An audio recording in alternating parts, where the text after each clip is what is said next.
Hola, bienvenidos a otro episodio del otro podcast. Darle las gracias a Dios que nos mantiene en vida. Gracias a todos ustedes por seguir nuestro contenido. Gracias a nuestros patrocinadores, como Importadora La Plaza, que nos apoyan. Hoy, como siempre, trayendo información de suma importancia y hoy con un tema que es una problemática para el país y sobre todo lo va a tratar una persona que goza de mi aprecio y mi admiración, una compañera de trabajo. Nos ha tocado ver pacientes juntos, nos conocemos ya de hace un tiempo y hoy vamos a tratar el tema de el cuidado neurocrítico con una intensivista con alta especialidad en cuidado neurocrítico. Y hoy nos acompaña la doctora Yulisa Abreu. Yuli, bienvenida y Mm, gracias por aceptar la invitación. Muchas gracias, Carlos. De verdad que un súper gusto estar aquí contigo hoy. Yuli, para las personas que no están ligadas al sistema de salud, no dominan, no entienden y no están relacionados con las altas especialidades y con las subespecialidades. Y hemos visto en los últimos años que se han desarrollado o que ya se ha ido familiarizando. O sea, tenemos especialistas que hacen de sub y sub. Ujú. En el caso tuyo, eres internista, hiciste cuidados intensivos y luego hiciste cuidado neurocrítico, una alta especialidad. ¿Qué es cuidado neurocrítico?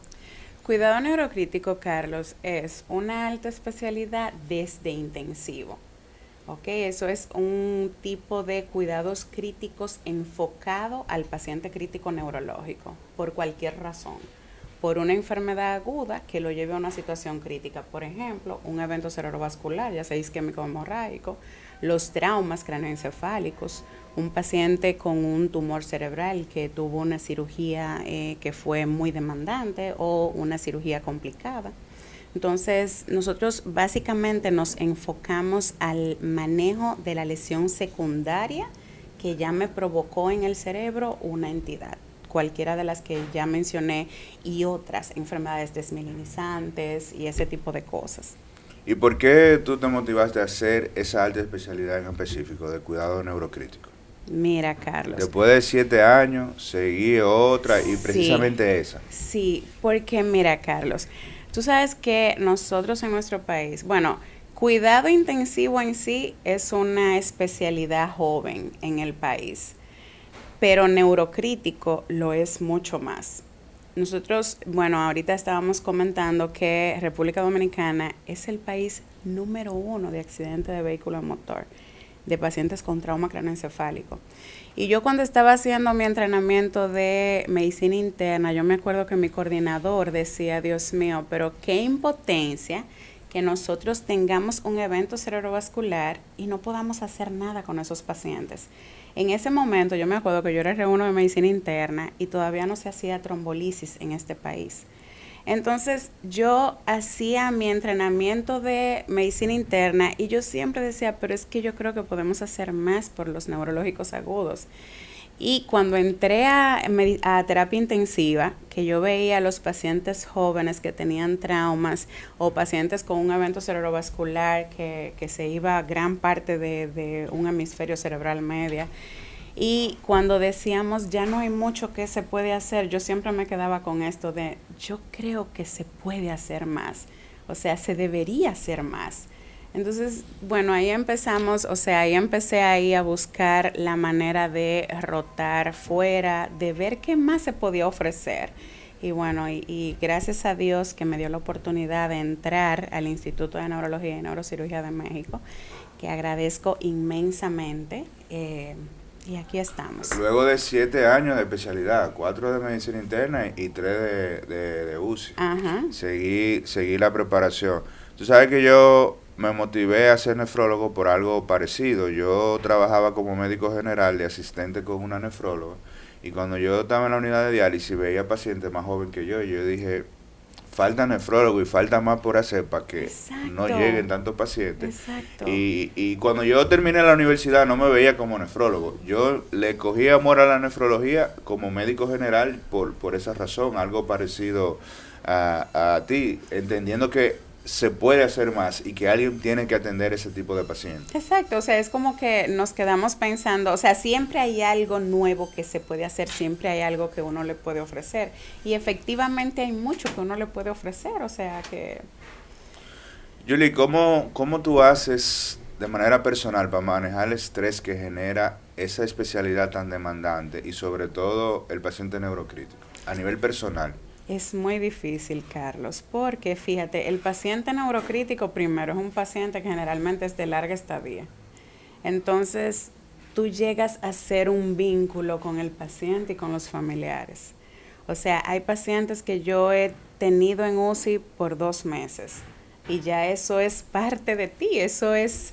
Yo siempre le digo a los familiares, él es tu familia, él es tu hijo, pero él es mi paciente. Y uno es súper celoso con sus pacientes. Entonces, es muy difícil. Hay pacientes con los que tú llegas a hacer un vínculo tan fuerte que tú no puedes, a veces es difícil separarte. O sea, a veces a mí se me hace muy difícil llegar a mi casa y soltar el paciente. O sea, a veces yo tengo que llegar a mi casa y decir, espérate, ya, vamos a cambiar un poco la sintonía, ahora toca a la casa, porque es difícil. El otro papel. Exacto, es difícil. ¿Ha avanzado el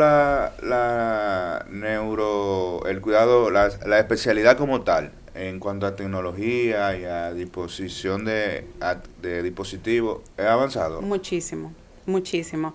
Tú sabes que, bueno, como yo te decía anteriormente, el neurocrítico en nuestro país es una alta muy joven.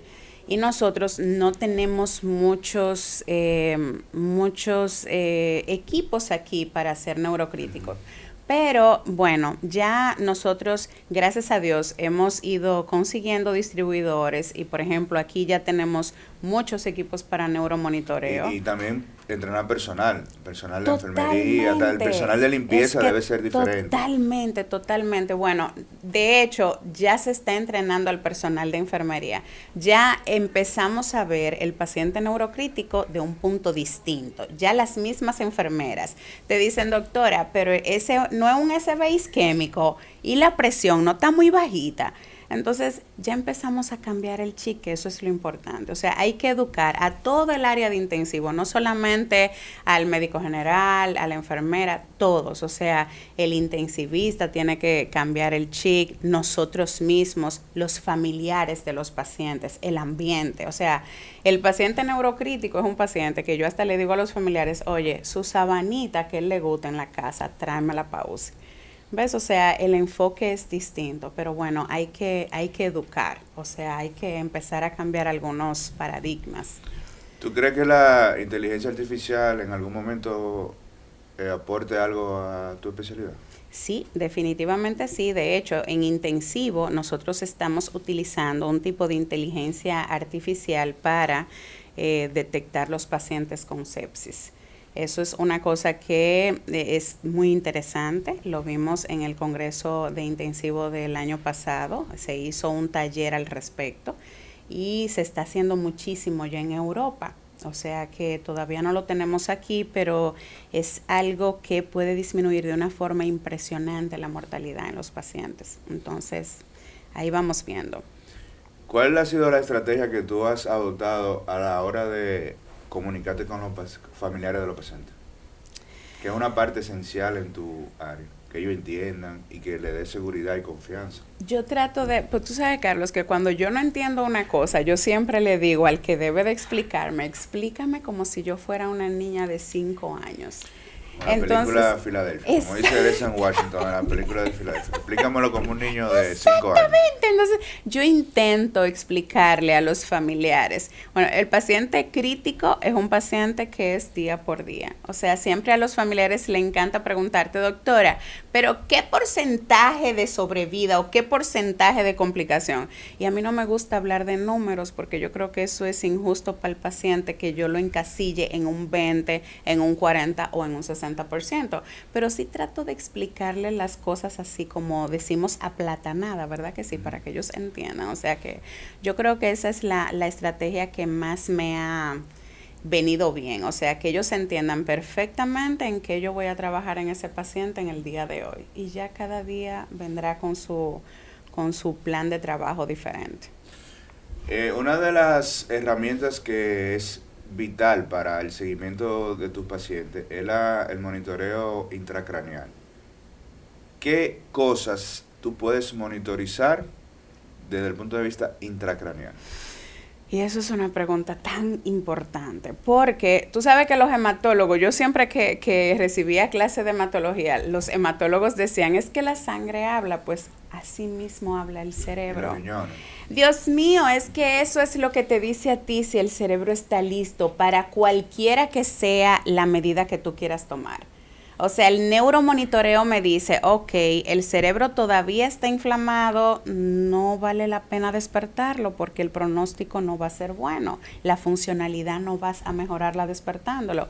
O el cerebro me dice, ok, estoy listo para despertarme, debo de tomar otra acción, debo de mejorar la volemia del paciente. O sea, el neuromonitoreo es lo que me dice diariamente qué está necesitando mi cerebro que yo haga para ayudarlo a tener mejor resultado con el paciente neurológico. Y establecer estrategias de tratamiento. Así es, por eso debemos de hacerlo diario, porque diariamente, o sea, nosotros vemos, o sea, qué necesidad tenemos y qué yo debo de hacer con eso que me está diciendo el neuromonitoreo.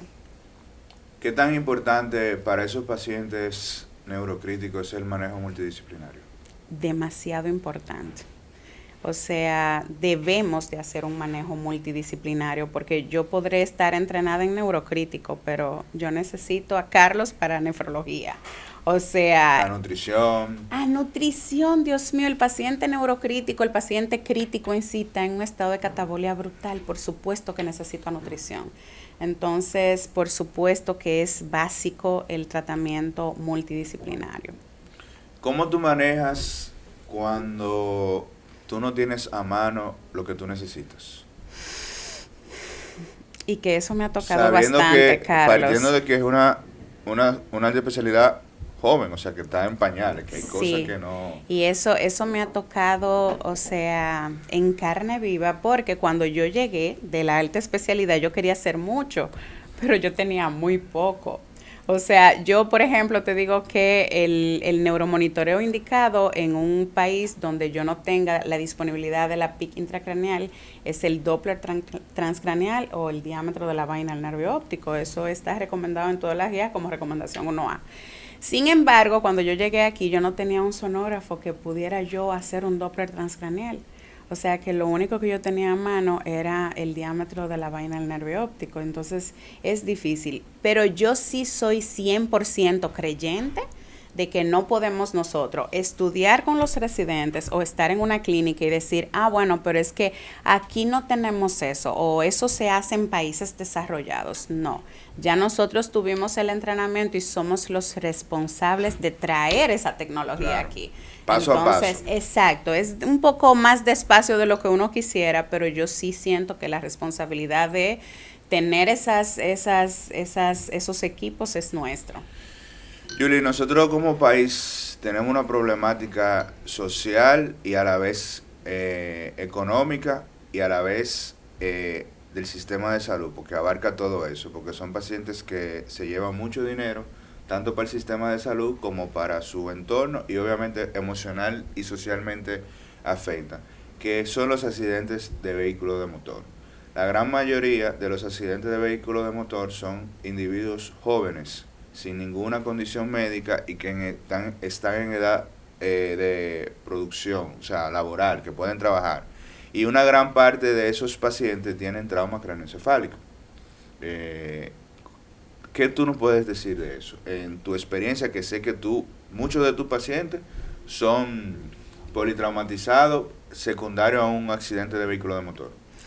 Díganlo, motorita. Sí, yo creo que, tú sabes, Carlos, que la educación es la base para todo. Yo creo que nos queda mucho por educarnos, nos queda mucho por trabajar, o sea, en todos los sentidos. O sea, porque ahora nosotros, bueno, ayer yo tenía en la consulta a un oficial de transporte de AMET y él me contaba que tenía un caso en ese momento donde venía una persona en su carril y vino el motor y se lanzó en vía contraria de una forma, o sea, y me estaba ahí comentando el caso. Entonces, eso es una cuestión de educación, pero afortunadamente los cuidados neurocríticos van mejorando, ¿ok? Pero básicamente lo que nosotros queremos evitar es la lesión primaria. El neurocrítico te evita la lesión secundaria, ¿ok? Pero lo que debemos de evitar es que pase lo que está pasando ahora. Lo que debemos de luchar es que nosotros ya no estemos en el ranking número 1 de accidentes de vehículo de motor. Entonces, básicamente es educación, realmente. Y una paradoja, porque dentro de lo malo, tú debes sacar lo bueno. Deberíamos ser un país que haga más trasplantes de órganos con tanta accidente y con tanta muerte por vehículos de motor, lamentablemente. ¿Qué es más complicado? ¿Un ACV, un evento cerebrovascular hemorrágico o un politrauma por un accidente de vehículo de motor? Los dos son pacientes complicados porque, bueno, depende obviamente con qué score te llega la emergencia, pero los dos son pacientes extremadamente complicados que traen sus retos consigo.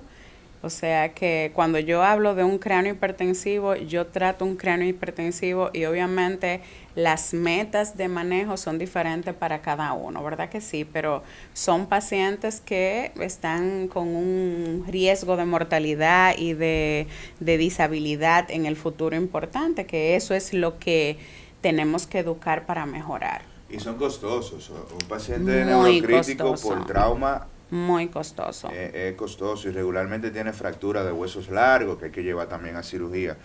¿Se han planteado ustedes como sociedad, qué sé yo, hacer algún tipo de alianza educacional con el Intran, con la DGC? Como ustedes ven los pacientes y manejan las estadísticas y saben el impacto que eso tiene.